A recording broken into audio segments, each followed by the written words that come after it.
Seja bem-vindo ao tutorial Jasmine Primeiros Passos. Jasmine é um framework de persistência com a ideologia de persistir objetos. Nada de tabelas ou ordens. Apenas crie o objeto e o persista com Jasmine. Mostrarei como persistir objetos utilizando Jasmine em sua versão alpha. Mas antes, vou mostrar a página do projeto no GitHub. Esse é nosso wiki no GitHub, em que aqui descreve os recursos fundamentais de Jasmine, como criar um banco de dados, salvar, deletar, pesquisar, atualizar ou substituir objetos. Todos esses recursos são recursos fundamentais de Jasmine. Bem, em nossos testes nós utilizaremos o Eclipse como IDE. Primeiramente vamos criar um projeto. Esse projeto terá o nome de Jasmine.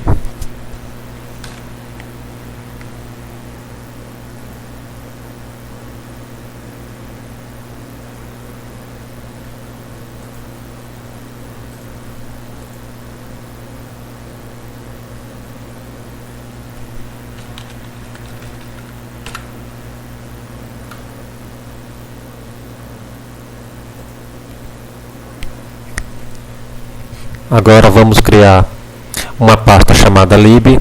Essa pasta conterá o arquivo jasmine.jar, que é um framework de persistência.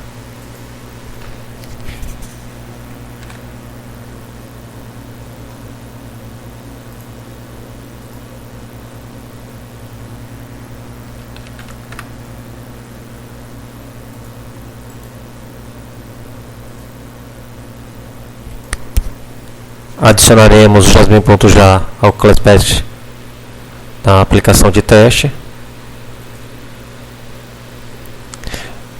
E por último, vamos adicionar a engine utilizada por Jasmine.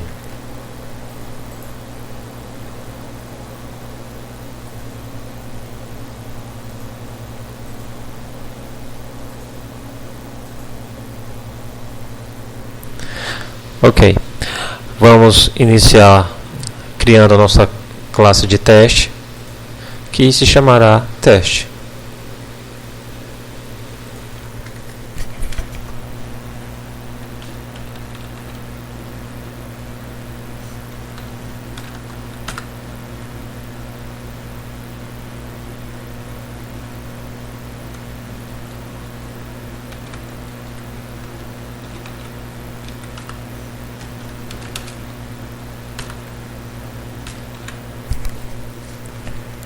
Começaremos declarando duas variáveis, dois campos. O primeiro será do tipo Jasmine e o segundo do tipo JasmineDB.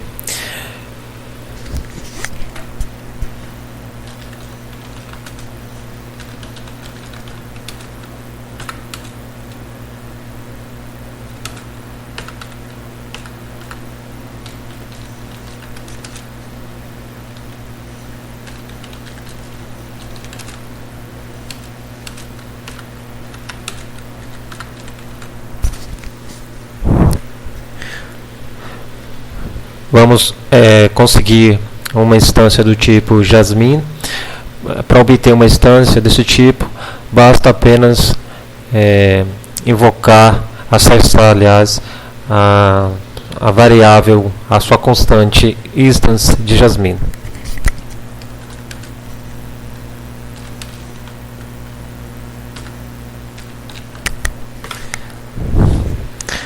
Essa constante nos retorna a implementação padrão da interface Jasmine.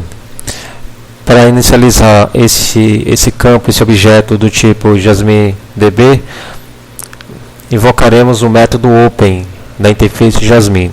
Esse método open irá nos retornar um objeto instanciado do tipo JasmineDB.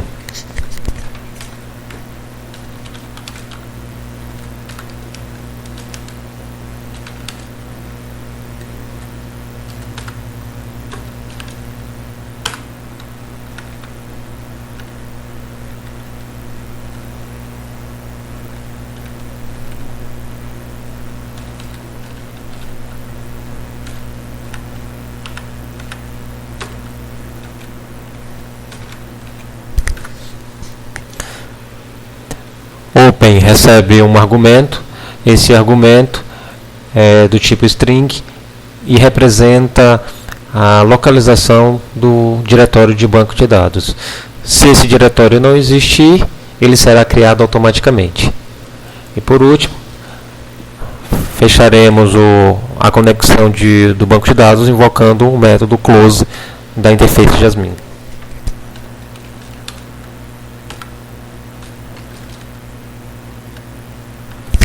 Melhor dizendo, da Jasmine DB.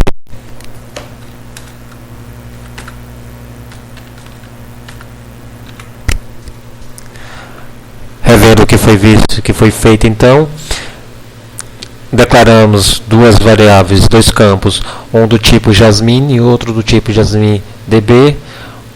O tipo Jasmine ele é instanciado através da constante declarada na interface Jasmine. Essa constante ela implementa, ela contém implementação padrão da interface Jasmine. E Jasmine DB ele é instanciado através da invocação do método open, que recebe como argumento uma string representando o diretório de residência do banco de dados. Caso esse diretório não exista, ele será criado automaticamente. O método open retorna um objeto instanciado do tipo Jasmine DB. E nessa linha invocamos o método close, que é o método responsável por fechar as conexões de banco de dados. Agora vamos criar um método para salvar os objetos. Esse método receberá o nome de save.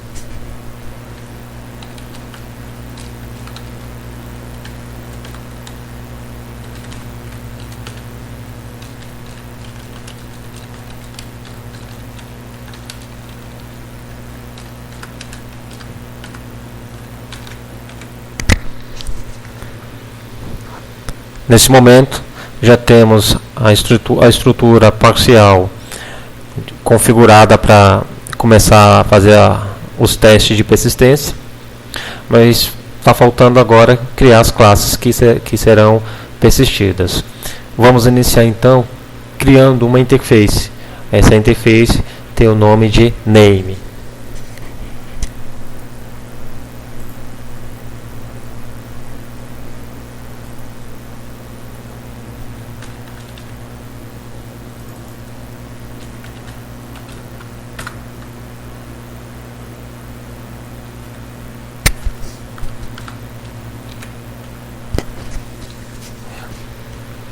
Primeira regra fundamental de Jasmine é que todo objeto ele precisa herdar direto ou indiretamente a interface serializable. Então essa é a primeira regra fundamental que não pode ser esquecida, que precisa ser implementada.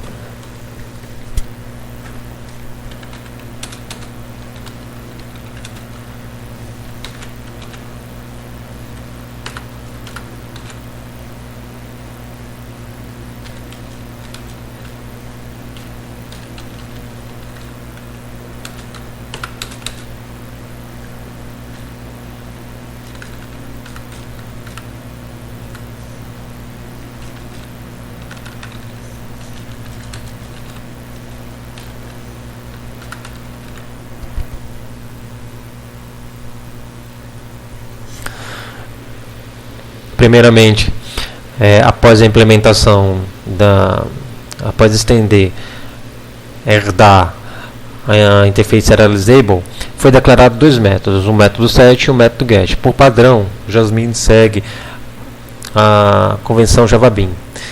Como eu tenho um campo chamado nome aqui, logicamente eu vou ter uma propriedade ao implementar essa interface name do tipo nome, com o nome dela de nome.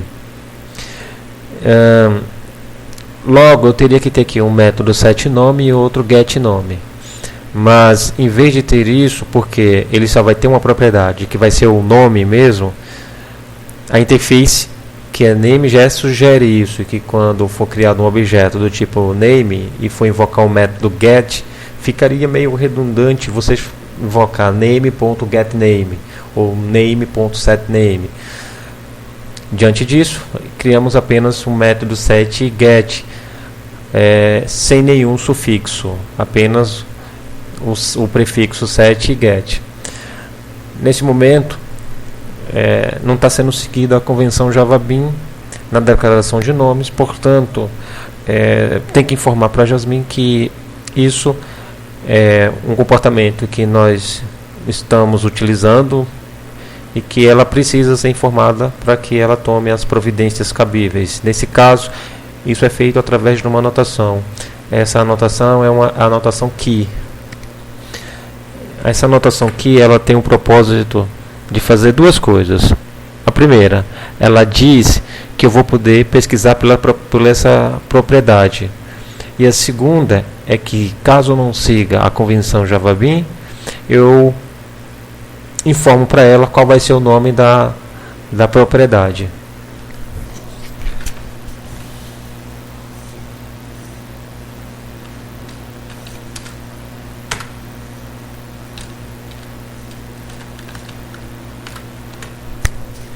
Ao implementar essa interface name, eu vou declarar uma propriedade chamada do tipo string chamada nome. Essa propriedade é a que vai ser retornada pelo esse método get. E se eu fosse seguir o padrão JavaBeans, eu teria que ter o get nome e aqui set nome. Mas como eu não estou seguindo, eu informo para a Jasmine que não vai ser seguido e que a propriedade que está vinculada a esse método get é nome. A primeira coisa que eu falei é que o primeiro propósito dessa anotação key é de que permita que o objeto ele seja pesquisável. Nesse caso, pesquisável por essa propriedade, a propriedade nome. Se eu não declarar essa propriedade, essa anotação key nos métodos get que eu quero que seja pesquisável, você não consegue pesquisar pelaquela propriedade. Outro fator outra característica bastante interessante de Jasmine é que, por padrão, as interfaces que têm métodos anotados, essas anotações elas não são herdadas. O que isso quer dizer? Quer dizer que quando eu implementar name, que vai ser o próximo passo, essa anotação não vai ser vista nesse método anulado, implementado. Logo, essa anotação, para quem usa alguns frameworks ORMs, ele não vê as anotações feitas em interfaces, apenas em classes concretas, ou em classes abstratas, mas enfim. Nesse caso aqui, Jasmine trata isso. É isso que você precisa entender e é isso que você não precisa se preocupar. Você pode fazer a sua hierarquia de acordo com interfaces, porque este é um método que eu prefiro orientar para interface, principalmente na questão de métodos get e set, e declarar tudo isso em interface. Então, se você também gosta de fazer assim, você não precisa ficar preocupado com a questão da anotação, porque Jasmine trata isso. Enfim, vamos implementar então essa interface name.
Então, nesse momento, foi declarado a propriedade do tipo string chamada nome. É essa propriedade que está sendo vinculado ao método set, ao método get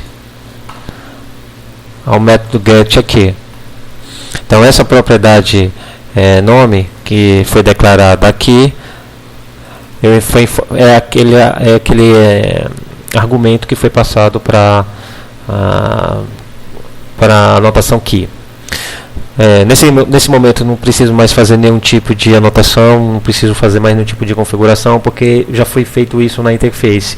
É isso que eu quis explicar anteriormente, que pelo fato de Jasmine aceitar que as interfaces sejam anotadas, você não precisa mais fazer anotação nenhuma na implementação, pois ela trata isso. É preciso deixar claro que por padrão Java ele não herda dos métodos, os métodos que são implementados pelas interfaces não herda aquela anotação que foi declarada na interface. Portanto, isso seria um problema, porque eu teria declarado uma anotação e Jasmine não conseguiria obter aquela anotação na implementação da interface. Mas, como eu falei, esse é uma característica que Jasmine trata, e ela tem essa finalidade de, mesmo o Java não contribuindo para que a anotação seja vista nos métodos implementados de interfaces, anotações essas que foram declaradas em interfaces, como o caso da anotação key, Jasmine trata tudo isso e você não precisa se preocupar. Vamos então para a próxima classe. Nós declararemos agora uma classe chamada de... criaremos uma classe chamada de classe A.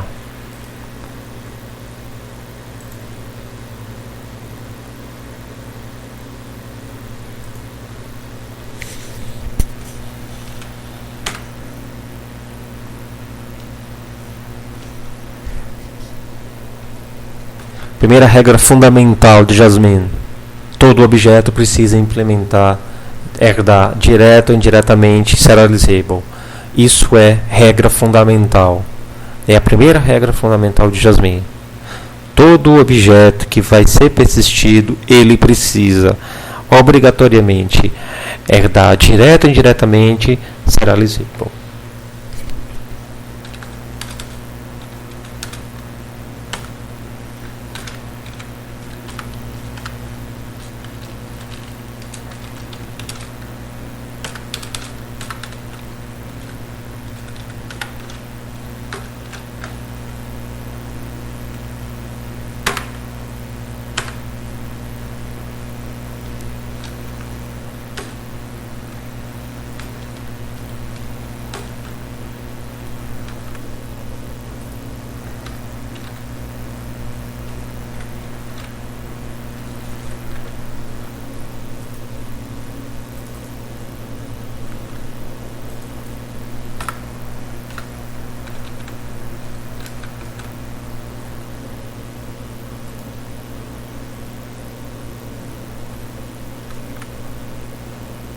Ok, aqui nós temos a propriedade name, que foi declarada.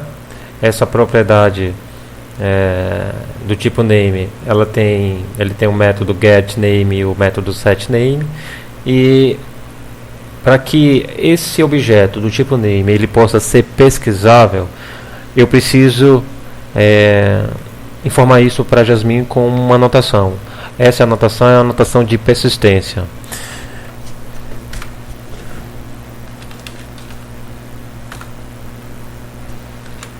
Essa anotação de persistência me diz o seguinte: me diz que ao esse objeto ser persistido, ele permite que esse objeto ele seja pesquisável. Além disso, essa anotação de persistência, ela recebe um argumento também.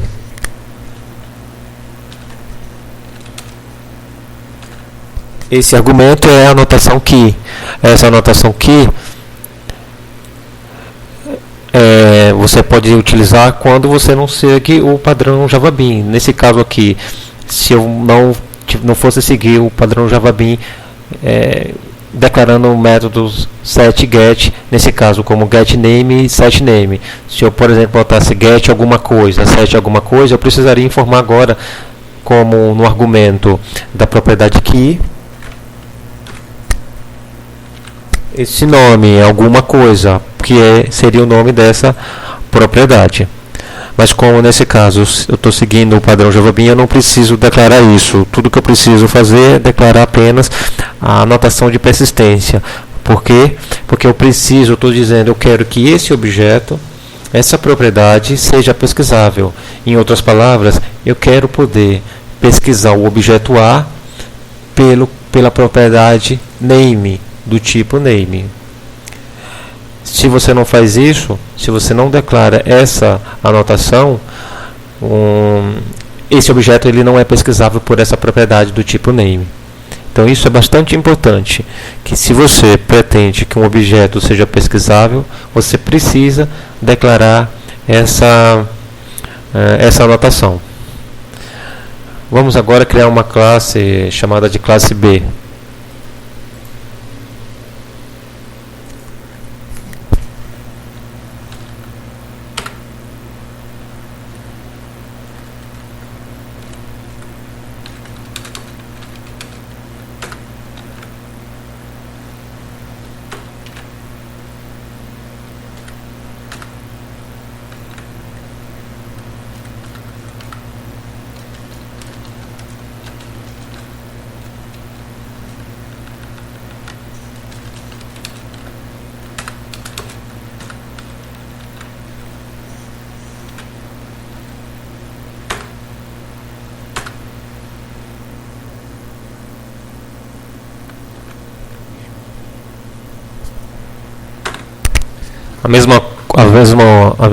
A mesma coisa ocorre aqui.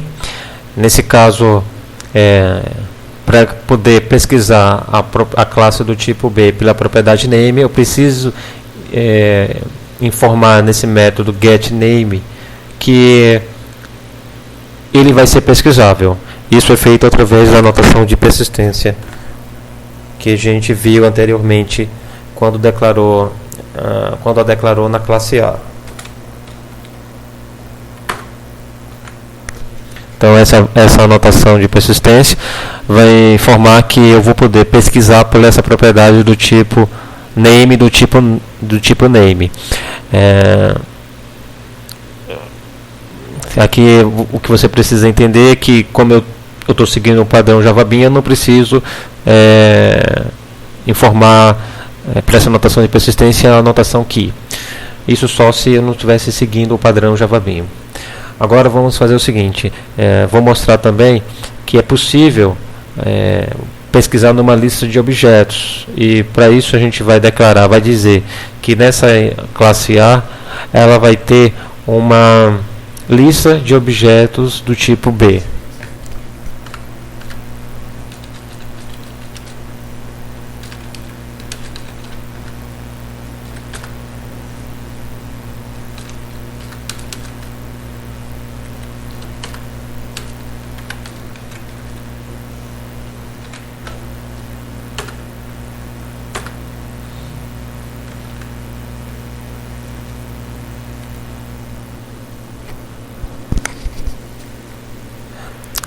E novamente eu tenho que, nesse caso, o que aconteceria? Se eu não quisesse pesquisar na lista de objetos, eu não faria nada, mas eu quero ser capaz de pesquisar nessa lista de objetos do tipo B.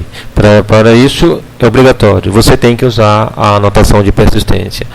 Então, a forma mais fácil de você associar isso, aquela propriedade, aquele método, eu quero pesquisar naquele objeto, aquele objeto é um objeto que eu gostaria de pesquisar por ele. Se você responde essa pergunta como sim, você anota com a anotação de persistência.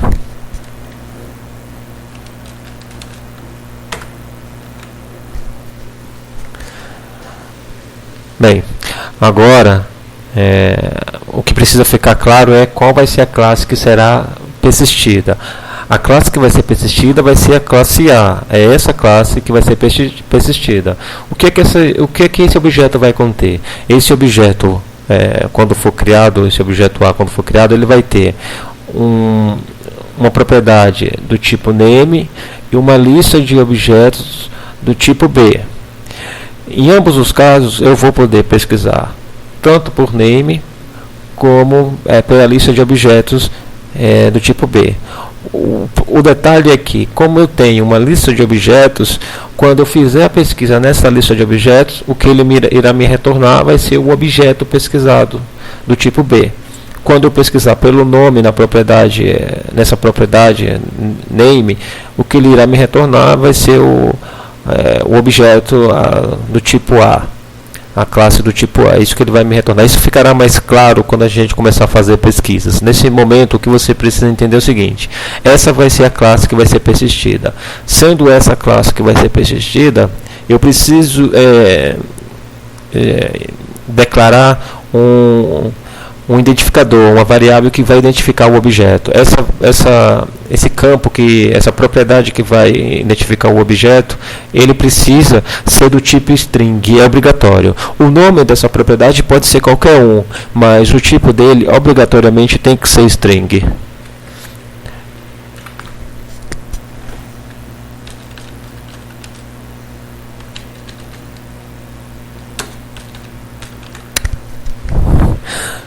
Nesse caso aqui eu fiz a declaração do campo ID ou ID representando a identificação. Então essa variável aqui, esse campo, essa propriedade, ela vai representar a identificação do objeto.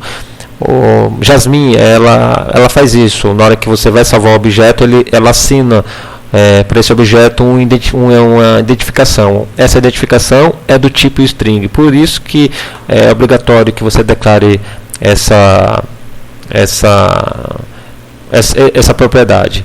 O nome pode ser qualquer um. Como eu falei, eu coloquei ID porque representa a identificação, mas se você quiser poder desse código ou PK representando o primeiro aqui, não importa. O importante é que você tenha uma propriedade do tipo string para representar a identificação desse objeto. Mas como Jasmine vai saber que é justamente essa propriedade ID que eu quero como identificação? Você vai ter que implementar o método get dela.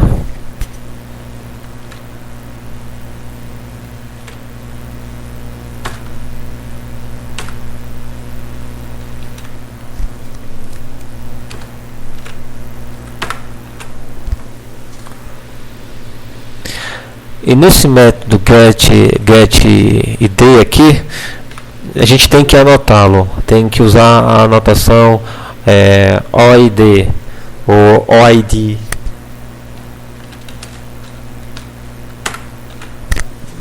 Essa anotação representa identificação de objeto. Essa identificação como eu falei, é uma identificação única que vai identificar o objeto no banco de dados.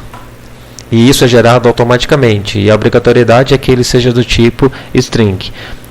E essa obrigatoriedade de declarar essa propriedade de identificação é apenas para aquela classe, para aqueles objetos que vão ser persistidos. É aquele objeto que vai ser passado como argumento quando for invocado um método de salvar.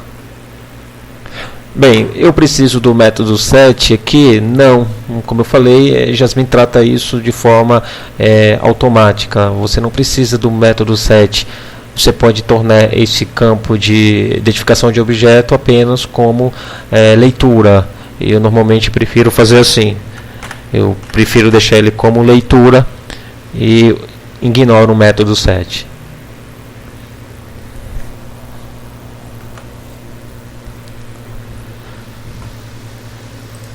Neste momento estamos prontos para começar a fazer a persistência. Então vamos iniciar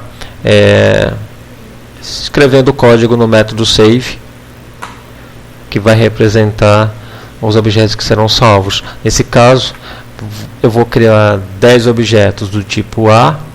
E cada objeto do tipo A vai ter uma lista de objetos do tipo B.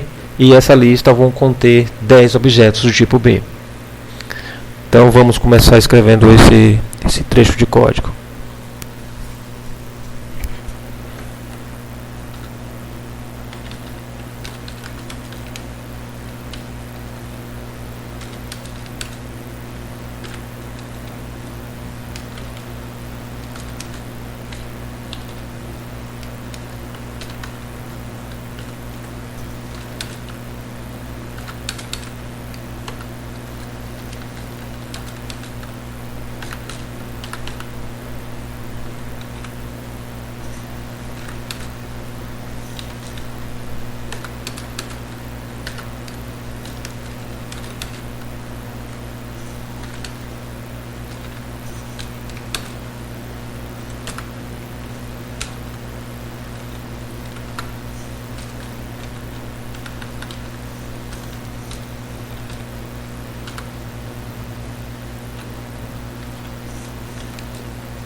Então vamos conferir aqui o trecho de código criado.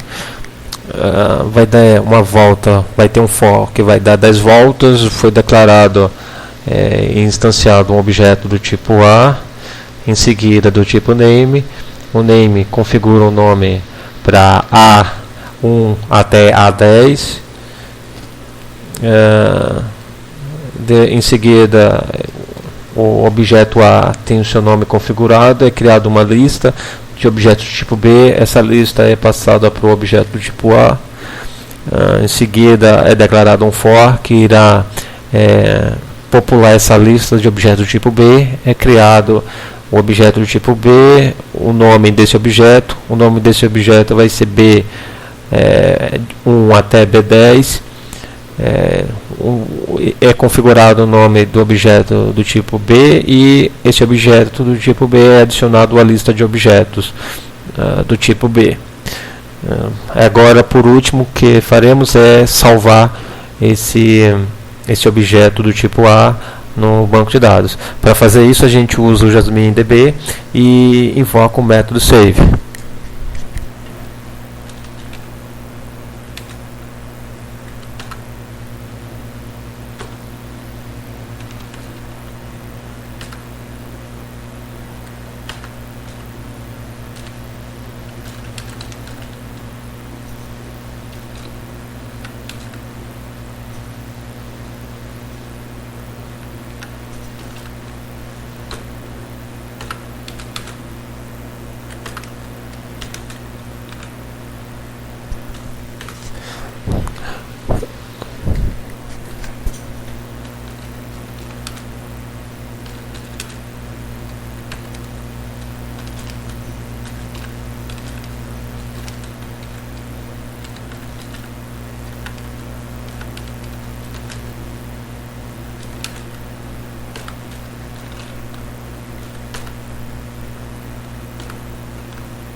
Ok, então vou explicar aqui o que é que está sendo feito. Primeiramente, nós temos aqui um objeto do tipo ObjectID. Esse ObjectID ele é retornado quando você invoca o método save. O que vai acontecer no método save? O método save ele vai tentar armazenar o objeto, só que se o objeto for armazenado com sucesso, então ele irá retornar o ObjectID. Em outras palavras, ele irá retornar a chave, aquela chave OID ou OID que a gente teve no método lá get. Se essa chave retornada for igual a null, significa que houve um erro e o objeto não foi persistido. Mas caso contrário, ele irá retornar a identificação do objeto. Então, como é que você associa isso? Retornou null, aconteceu um erro e não foi persistido nada. Em qualquer outro caso, é que porque ele retornou a identificação. Retornando a identificação do objeto, o objeto significa que foi armazenado com sucesso. E a gente vai imprimir isso aqui na saída padrão. Bem, acho que agora a gente já pode fazer esse teste. Vamos então executar. Nessa hora, alguns devem estar torcendo por erro de compilação ou por erro na execução. E sinto informar para aqueles que estavam nessa torcida, não houve erro algum. Aqui, todos esses aqui são os IDs que identificam o objeto. Se a gente for contar, vamos ter exatamente 10 objetos aqui que foram armazenados. Agora, sabemos que o objeto foi armazenado com sucesso. Vamos então escrever um método que irá pesquisar esses objetos armazenados. Vou comentar essa linha porque para não salvar novos objetos. E vamos invocar um método de pesquisa aqui.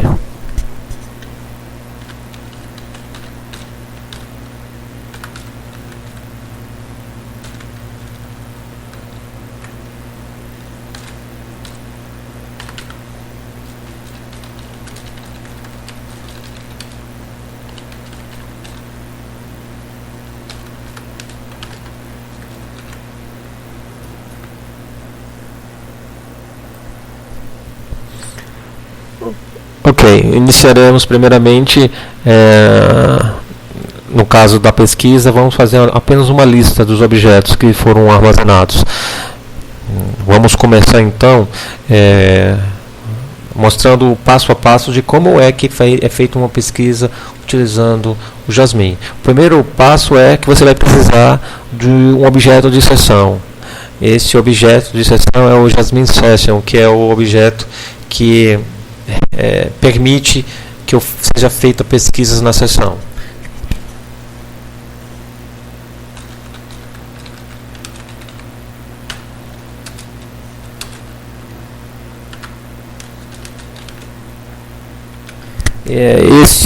A instância desse o objeto propriamente dito, a instância dele, ele é obtido através do objeto JasmineDB.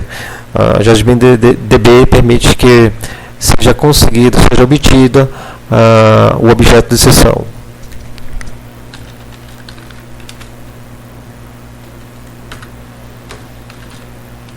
Através do método getSession, ele me permite conseguir um objeto de sessão Jasmine Session. Agora, eu preciso, de posse desse objeto, eu preciso criar a consulta, a pesquisa. Para isso é utilizado um método de sessão de Jasmine que cria uma critéria. Então, eu vou precisar de um objeto do tipo critéria para poder começar a fazer a pesquisa.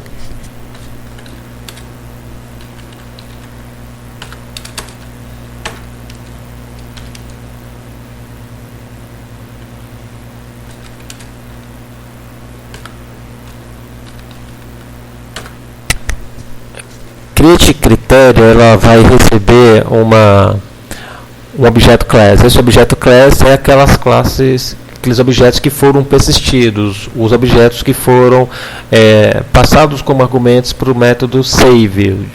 Nesse caso, o objeto que está persistido é um objeto do tipo A. Isso precisa ficar bem claro, porque para quem não tem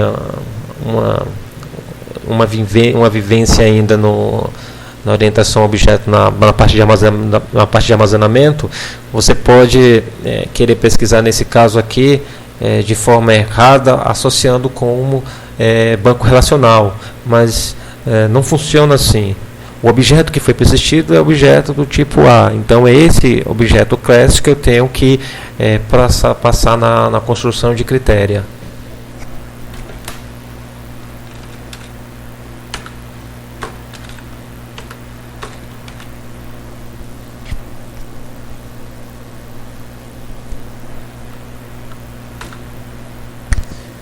A partir daqui eu posso começar a apenas listar os objetos, porque eu não vou adicionar filtros nessa primeira listagem, eu vou apenas listar todos os objetos armazenados. A gente tem 10 objetos armazenados, e é esses 10 objetos que vamos listar. Além disso, só depois da gente ver esse primeiro exemplo que a gente vai começar a adicionar filtros. Então, para que eu possa realizar a listagem, eu tenho que invocar o método query, que é o método que vai fazer a pesquisa. Até esse ponto aqui já basicamente é a pesquisa, é a listagem. Eu posso simplesmente listar todos os objetos com essa linha. O que eu preciso fazer a partir de agora é apenas executar essa consulta. E isso é feito através desse método.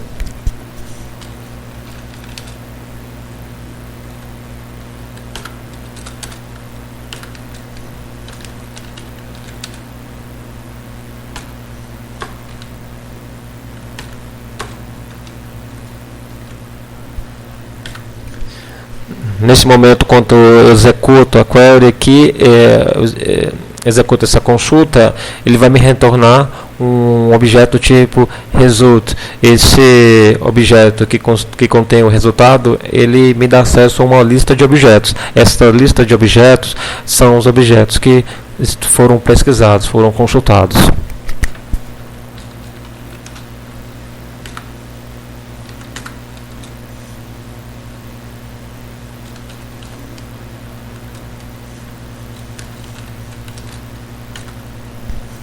A lista é obtida através desse método object, que retorna a lista de objetos que foram consultados. O que acontece se não encontrar o objeto? A lista vem vazia, então vem o objeto list sem item algum. Nesse caso, vai retornar para a gente 10 itens, e esses 10 itens vamos listar na saída padrão. Mas caso não existisse item nenhum, ele retornaria uma lista vazia. Esse é o padrão.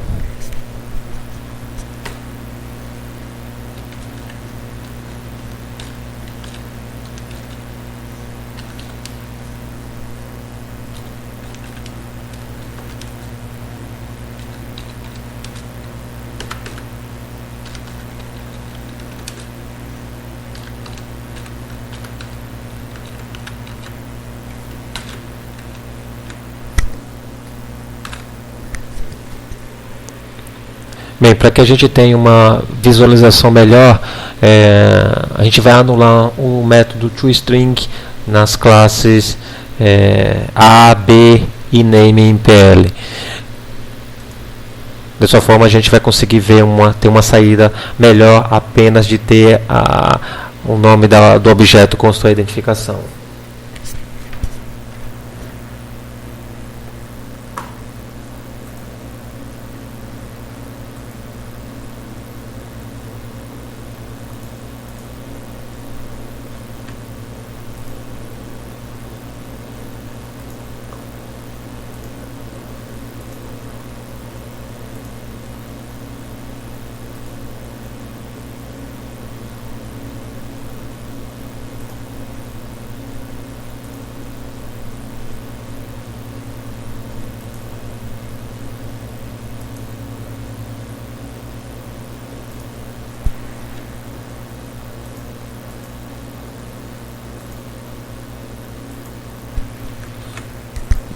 Ok, então vamos fazer a execução e vamos ver o que vai acontecer nessa nossa saída padrão.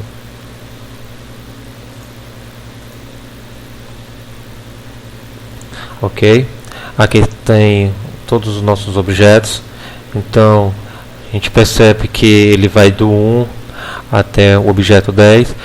A lista ela não está ordenada, até porque não foi pedido que houvesse ordenação. E aqui temos todos os nossos objetos. Vamos escolher um objeto aleatoriamente. Eu prefiro escolher objetos que tenham número aqui no nome primo, então vou escolher esse aqui, já que eu gosto muito mais de número primo. Então escolher esse objeto aqui, A7, e a gente vai começar a fazer a nossa pesquisa por ele. Eu vou copiar esse objeto e vou deixar salvo aqui para a gente poder consultar através dessa identificação aqui, ó. Essa identificação é a identificação do objeto. Quando eu fizer a pesquisa, eu vou mostrar que o objeto pesquisado vai ter essa mesma identificação. Então vamos primeiramente começar a fazer uma busca pelo nome do objeto. Então eu vou buscar um objeto do tipo A e que tem o nome A7.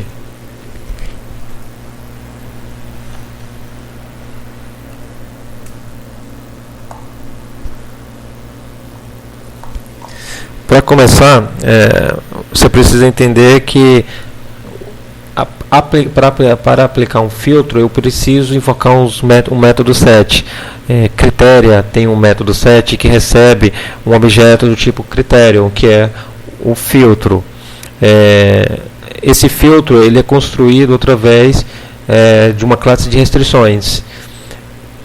Então primeiramente vamos então invocar aqui em critério esse método set.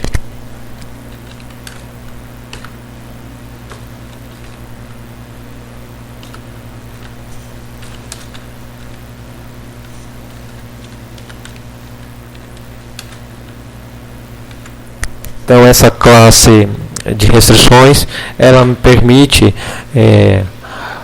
construir um filtro critério.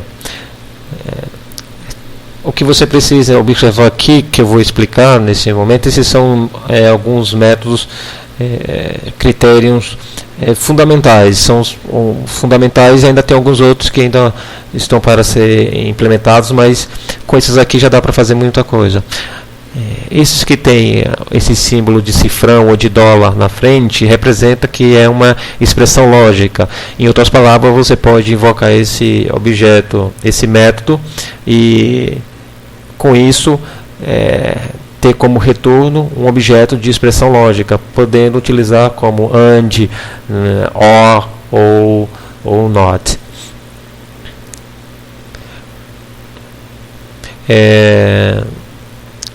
Esses que não tem o símbolo de cifrão na frente é porque são métodos normais e que ele não é expressão lógica e ele não vai ter expressões do tipo all, not e por aí vai. Os que tem o i aqui, esses que tem o i, esse que tem o i, representam um método que ele é case insensitive. Em outras palavras, quando você vai buscar pelo aquele valor daquela propriedade, ela vai ser ignorada, sendo maiúscula ou não. Então o i que tiver na frente representa isso, que é para ignorar a questão de ser maiúscula ou minúscula. Bem, então vamos então começar. A gente vai fazer alguns testes aqui, algumas brincadeiras, começando com o método de igualdade. A gente vai fazer então uma comparação e a propriedade que eu quero, essa propriedade o nome de propriedade que está aqui, que é o primeiro argumento, é a propriedade que eu quero acessar na classe. No caso, eu quero acessar duas propriedades. Eu quero primeiramente acessar a propriedade name, essa propriedade name na classe A, porque a classe como referência que temos é a classe que está sendo pesquisada, que é a classe A. Então, a partir da classe A, eu quero pesquisar essa propriedade name. Então, quero acessar a propriedade name, e dentro dentro de name, dessa propriedade name, eu quero acessar essa propriedade nome. Então são duas coisas aqui que a gente vai fazer. A gente vai acessar duas propriedades. Então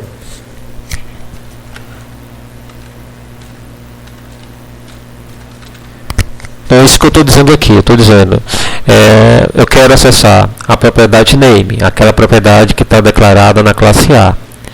E eu quero acessar também a propriedade nome. Então, depois de acessar a propriedade name, eu quero acessar a propriedade nome que está declarada lá na implementação da interface name. E o valor? O valor que eu estou querendo é o valor A7.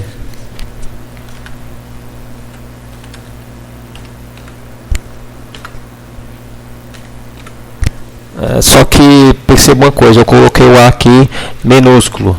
E esse método de igualdade, ele não tem o i na frente. Sendo assim, o que ele vai me trazer? Ele vai me trazer apenas uma lista vazia, porque esse objeto não existe aqui. O que existe aqui é o A7. E a forma como eu estou pesquisando pelo A minúsculo, não vai me retornar lista alguma. Então, vou copiar esse objeto para que a gente faça a comparação após as buscas.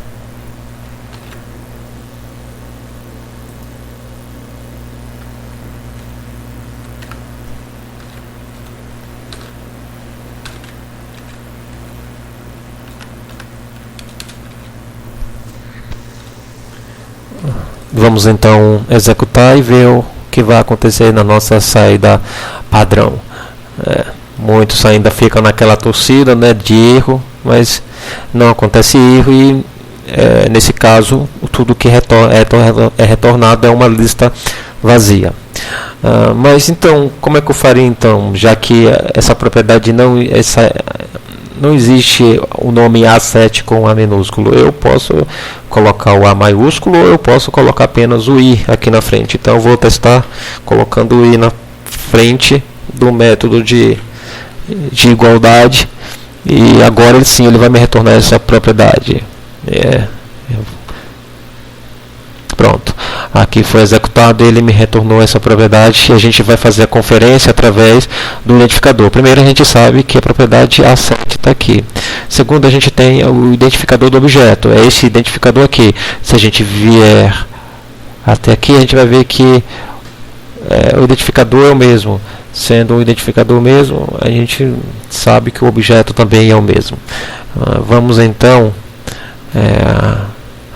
ao próximo exemplo, só que nesse caso específico, o que eu vou fazer agora? Eu vou agora tirar esse I na frente e vou colocar o A aqui maiúsculo. A gente vai ver que vai retornar também o mesmo objeto, que agora eu estou pesquisando com A maiúsculo. Então, aqui foi retornado e está aqui o mesmo objeto com o mesmo identificador. Vamos então agora fazer o seguinte. Então esse teste a gente viu que trouxe o objeto esperado, mas e uma lista de objetos? Como é que eu vou fazer para pesquisar nessa lista de objetos? Perceba que o objeto A ele contém essa lista de objetos.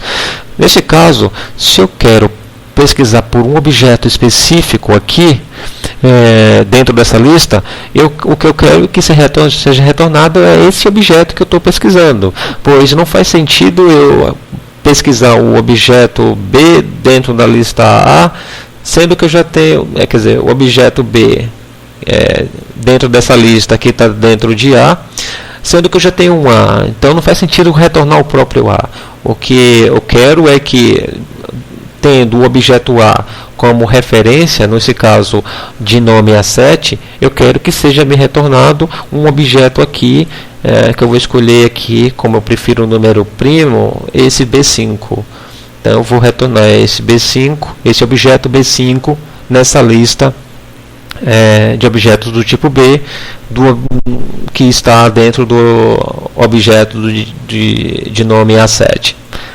Então é isso que eu vou querer fazer. Para fazer isso eu vou precisar usar uma expressão lógica, porque eu vou precisar usar um i aí. Eu quero buscar esse objeto de nome A7 e o objeto B de nome B5. Então vamos fazer esse filtro aqui. Já que eu vou fazer esse tipo de expressão lógica, eu vou precisar usar o cifrão, o que muita gente chama de dólar, símbolo de dólar. Então aqui ele vai me retornar uma expressão lógica. Nesse caso, o que eu estou querendo? Me retorna a expressão lógica e eu quero acessar essa propriedade name do tipo, e a propriedade name, e dentro da propriedade name eu quero acessar, dentro do objeto name eu quero acessar a propriedade nome, e eu quero que nessa propriedade nome o objeto seja retornado seja o que tem o nome asset. Em seguida eu vou dizer o seguinte: eu quero acessar aqui, nesse caso eu vou usar o AND.